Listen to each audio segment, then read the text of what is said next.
ನಮಸ್ಕಾರ. ವೀರೇಂದ್ರ ಸೆಹ್ವಾಗ್ ರವರ ಮಗ ನಿರ್ಮಿಸಿದ ವಿಶ್ವ ದಾಖಲೆ ಸ್ಫೋಟಕ ದ್ವಿಶತಕ ಬಾರಿಸಿ ಮುರಿದ ದಿಗ್ಗಜರ ವರ್ಲ್ಡ್ ರೆಕಾರ್ಡ್. ಟೀಂ ಇಂಡಿಯಾಗೆ ಸಿಕ್ಕಿದ ಮತ್ತೊಬ್ಬ ವೀರೇಂದ್ರ ಸೆಹ್ವಾಗ್. ಹಾಗಾದರೆ ಸುದ್ದಿಯ ಸಂಪೂರ್ಣ ಮಾಹಿತಿ ಏನು ಎನ್ನುವುದನ್ನು ಇವತ್ತಿನ ಈ ಒಂದು ವಿಡಿಯೋದಲ್ಲಿ ತಿಳಿಸಿಕೊಡ್ತಾ ಹೋಗ್ತೀವಿ. ಹೀಗಾಗಿ ದಯವಿಟ್ಟು ಈ ವಿಡಿಯೋವನ್ನು ಕೊನೆವರೆಗೂ ನೋಡಿ. ಆದರೆ ಅದಕ್ಕಿಂತಲೂ ಮುನ್ನ ನೀವು ಕೂಡ ಟೀಂ ಇಂಡಿಯಾದ ಅಭಿಮಾನಿಗಳಾಗಿ ಈ ವಿಡಿಯೋವನ್ನು ನೋಡುತ್ತಿದ್ದರೆ ತಪ್ಪದೆ ಈ ಕೂಡಲೇ ಈ ವಿಡಿಯೋಗೊಂದು ಲೈಕ್ ಮಾಡಿ ಮತ್ತು ನಮ್ಮ ಚಾನೆಲ್ಗೊಂದು ಸಬ್ಸ್ಕ್ರೈಬ್ ಮಾಡಿ.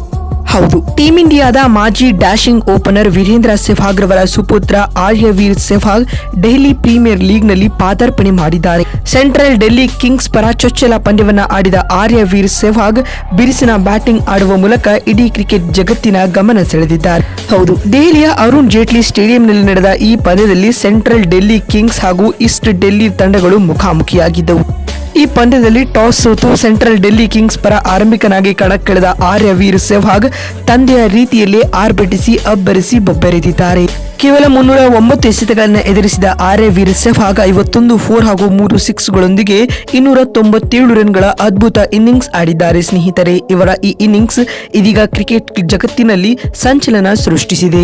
ಈ ಮುಖೇನವಾಗಿ ಸಾರ್ವಜನಿಕರಲ್ಲಿ ಟೀಂ ಇಂಡಿಯಾಗೆ ಮತ್ತೊಬ್ಬ ಯುವರಾಜ್ ಸಿಂಗ್ ಸಿಕ್ಕಿದ್ದಾನೆ ಎನ್ನುವ ಅಭಿಪ್ರಾಯಗಳು ಕೂಡ ಕೇಳಿ ಬರುತ್ತಿವೆ. ಒಟ್ಟಿನಲ್ಲಿ ಇದೀಗ ವೀರೇಂದ್ರ ಸೆಹ್ವಾಗ್ ರವರ ಸುಪುತ್ರ ದೇಶಿ ಅಂಗಳದಲ್ಲಿ ಅಬ್ಬರಿಸಿ ಬೊಬ್ಬೆರೆಯುತ್ತಿದ್ದಾರೆ. ಇದೀಗ ಇದೇ ಪ್ರದರ್ಶನವನ್ನ ಕಂಟಿನ್ಯೂ ಮಾಡಿದ್ದಲ್ಲಿ ಅಂಡರ್ 19 ತಂಡಕ್ಕೆ ಆದಷ್ಟು ಬೇಗ ಸೆಲೆಕ್ಟ್ ಆಗಲಿದ್ದಾರೆ. ಅದಲ್ಲದೆ ಐಪಿಎಲ್ಗೂ ಕೂಡ ಮರಳುವ ಸಾಧ್ಯತೆ ಹೆಚ್ಚಾಗಿದೆ ಸ್ನೇಹಿತರೆ. ಹೀಗಾಗಿ ಇವರು ಮುಂದೊಂದು ದಿನ ಟೀಂ ಇಂಡಿಯಾದ ಸೂಪರ್ ಸ್ಟಾರ್ ಬ್ಯಾಟ್ಸ್ಮನ್ ಆಗುವುದರಲ್ಲಿ ಯಾವುದೇ ಅನುಮಾನವಿಲ್ಲ ಅಂತ ಹೇಳಬಹುದು.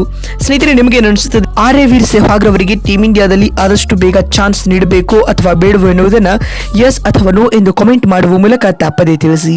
ಮತ್ತೊಂದು ವಿಡಿಯೋದಲ್ಲಿ ಸಿಗ್ತೀನಿ. ಅಲ್ಲಿವರೆಗೂ ನಮಸ್ಕಾರ, ಧನ್ಯವಾದಗಳು.